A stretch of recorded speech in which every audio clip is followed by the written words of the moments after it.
At a department store, everyone is going about their business. Someone is buying a soda, whereas others are just browsing through the aisles. Suddenly, a group of masked men enter the store, armed to the teeth with weapons. Soon after, the entire store is taken hostage, and the robbers start to shut everything down and detain everyone who is inside, including a cop. Amidst this crisis, cops surround the building, as it turns into a chaotic hostage situation.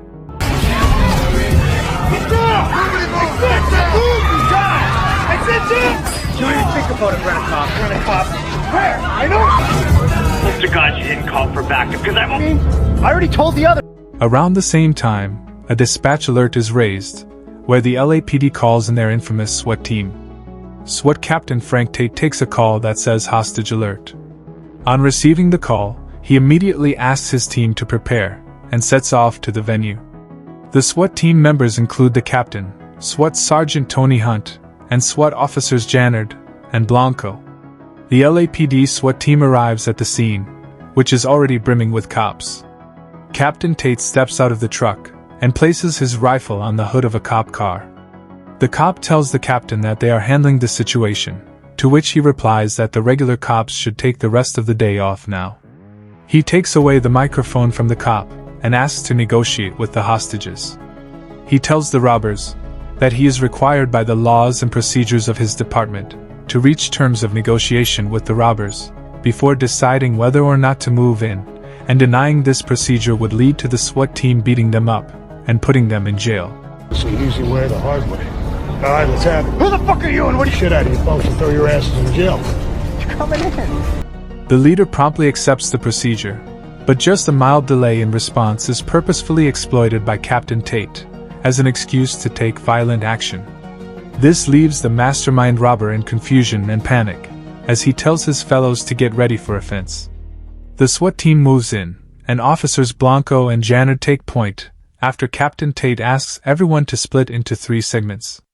Blanco grabs a frozen steak from the counter, as he and Jannard crouch behind the counter to flank one of the robbers. In the meanwhile, Sergeant Hunt moves in separately, and intercepts a robber and a hostage. Upon the robber's demand, Hunt fakes a surrender. Tate, during all of this, intercepts the head of the robbers, as he and his policeman hostage are walking between the aisles. Tate drops his weapon, confusing the robber, and rams into him and the hostage, throwing them onto the stacked goods. Blanco throws the frozen steak at one of the robbers, who is dazed, and Jannard fires a few rounds and takes out the robber. Hunt surrenders all his weapons except Martha, his beloved BB gun, using it to hit the robber and stagger him, before picking up his rifle and killing him. Tate smashes the head of the robber into a refrigerator and beats him up. Rifle, cowboy! Put it down!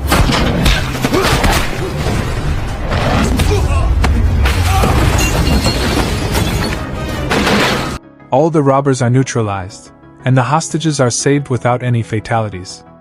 This scene is followed by the SWAT team unwinding in their locker room, when Tate informs them that the chief of police wants to meet all of them. Expecting how they might possibly be honored for rescuing all the hostages, they all talk about how they would casually pretend to be pleasantly surprised, and would say that it was their honor to serve the people. However, when they do go to the chief's office the following day, they realize that the chief is anything but pleased with what happened. The chief tells them that they did not follow the standard procedure, and it resulted in the national food chain, where the incident occurred, suing the LAPD for $250,000. He complains about how their recklessness led to so many injured hostages, including the policeman, whose testicle burst as a result of Tate ramming him. After a few comical exchanges with the enraged chief, he tells them that they are all immediately suspended without pay, and must take retraining sessions with the feds. What do you got to say for yourselves, goddamn? Rules all day long. Got wounded, hostages, $1,000 in property damage. What the fuck is that? The SWAT team finds itself in a class, being taught by a boring instructor, who teaches them about a famous scenario, wherein a person took kindergartners hostage in 1998, and the situation was peacefully resolved through negotiations. However, each of the SWAT team members has a very harsh solution, with some sort of stress to hostage children. The instructor is baffled. The SWAT team jokes about the prospects of peacefully dealing with the situation, much to the annoyance of their instructor. Yeah, I think so, that's right. With an M4 and shoot around the little baskets. The negotiator has the money on hand, right? Rest my case. In another scene, a pair of Russian mobsters Demetrius and Ilya take a man named Kenny hostage and ask him about a package that he had allegedly stolen from them. When he does not answer, they threaten to butcher him. Kenny tells them that the Italians also know that the items are in the location where they are looking, and that he involved the Italians to ensure he had leverage. The SWAT team are on their way to the same warehouse, as it was booked by the LAPD for their retraining exercise. The Italians reach the spot too, and confront the Russian mobsters. The Italians are Lamp 1 and Serato. The two groups argue about where the item is, and how Kenny played them both. Do not have that son of a bitch. All up in your head. He's my business associate. But as they argue, they hear sirens of the SWAT team arriving. They decide to put their differences aside, and huddle up inside, to take out the SWAT if necessary, thinking Kenny had tipped them off. But as the SWAT team moves in, they immediately head upstairs. The criminals get confused and remain on guard. However, the cops are busy in their training, and their shooting further scares and alerts them.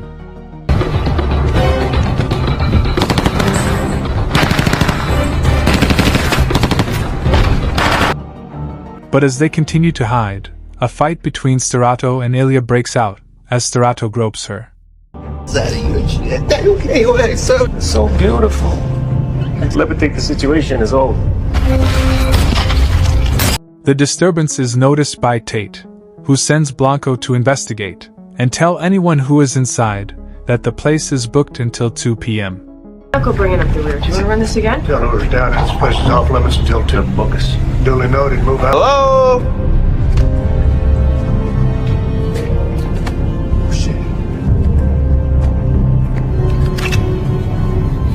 But as Blanco goes down, the criminals get nervous and kill him by shooting. This prompts an involuntary response, wherein Blanco fires his gun into the air, alerting his team. Tate decides they must head down and see what is going on. The criminals realize that Blanco's rifle had blank rounds, meaning that the cops were effectively unarmed. However, having already killed Blanco, they find themselves trapped, and decide to collaborate and kill the police, and keep their slates clean. As Tate and his team come and confront them, they realize that their opponents know their guns have fake rounds. So, on Tate's sudden instruction, the cops retreat upstairs, closing a vaulted door behind them. This traps the criminals out, and Demetrius calls for backup. This anymore? You obviously ain't heard of Kobe Bryant. The Italians wait, as Russian backup arrives, and devise a plan to use a ladder to reach the upper floor from the outside, and intercept the cops. But Tate and his team decide to move back, predicting that the criminals would try to flank them. Get down! They move back to the door, and use a gap to run to the truck, and get their real weapons. Jannard and Hunt man the door, and Tate runs for their supplies, realizing that their radio has been damaged. Jannard moves upstairs, to see what the Russians are up to, and Hunt maintains his guard. Inside the truck, Tate finds a tied-up Kenny, and releases him, thinking he is a hostage. However, he runs back to the vaulted door as the Russians move in. Jannard is pinned down by the head of Russian backup, but Tate comes in to rescue her, and kills the Russian.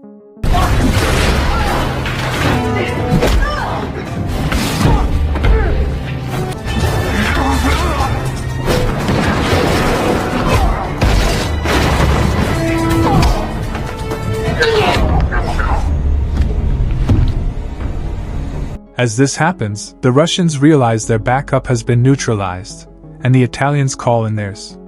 In this chaos, Kenny runs away, but Tate catches him inside the bathroom with a case.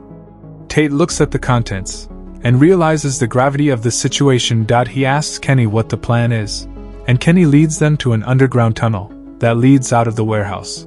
Changes everything. We want to negotiate with these fucks. but just listen to me for 5 seconds, okay? But as they move in, Tate decides to retreat for a bit and see if they are being followed. The Italian backup realizes this, and their chief asks for 2 teams to enter the tunnel from either end. They intercept Tate and his team and bring them out from each end. Tate is held by the Russians and is asked about the case. He replies that he knows where it is, but wants them to let his team go. On the other side, the Italians think of taking Hunt and Jannard. He's telling the truth. Is that right? This isn't the case. Not half an hour ago, I swear. Hey, get this piece of Annoyed by Kenny, Lamp One finally kills him and asks that Hunt take Storado to the case, as he holds Jannard hostage. He dispatches his backup team to dispose of all the Russians. As the Italian backup arrives, Tate offers support to the Russians and drives off in their truck, starting a pursuit.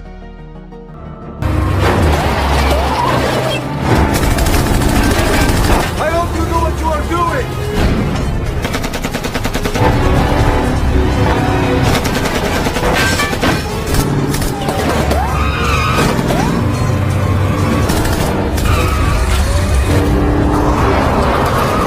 Inside the tunnel, Hunt kills Storado and runs back out of the tunnel.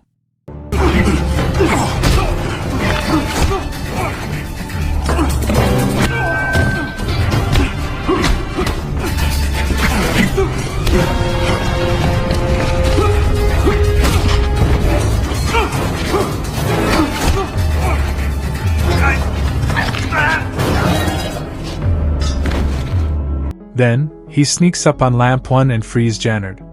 Tate then smashes him with the truck, and another firefight begins. Come on, get him out of here!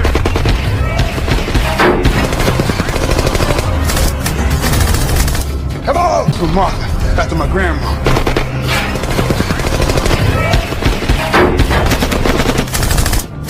Hunt realizes that the truck has his personal grenade launcher hidden in it, and uses it to take out the Italian backup.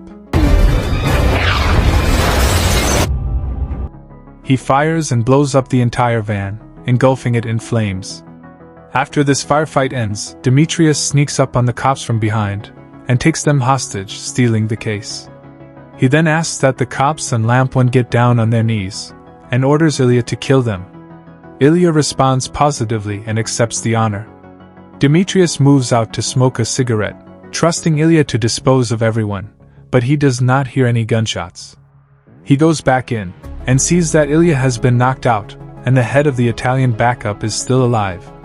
He and Lamp One take cops, Ilya, and Demetrius hostage. In this new twist, Tate asks for one last favor before he and his team are killed. He asks that they be allowed to wear earplugs. Lamp One grants this request, citing its absurdity. However, as soon as he and his team wear the earplugs, Tate drops a concealed flash grenade, disorienting everyone in the room. Wait. And a last request. Henley, what of it? I got a last request. Yeah, whatever, man. Do your thing. Oh, shit! The Italian runs out in panic, and Lamp One is instantly overpowered by the other 2 cops. Tate chases with a rifle, but both the big guys are out of ammo. So, a fistfight ensues, which Tate ends up winning.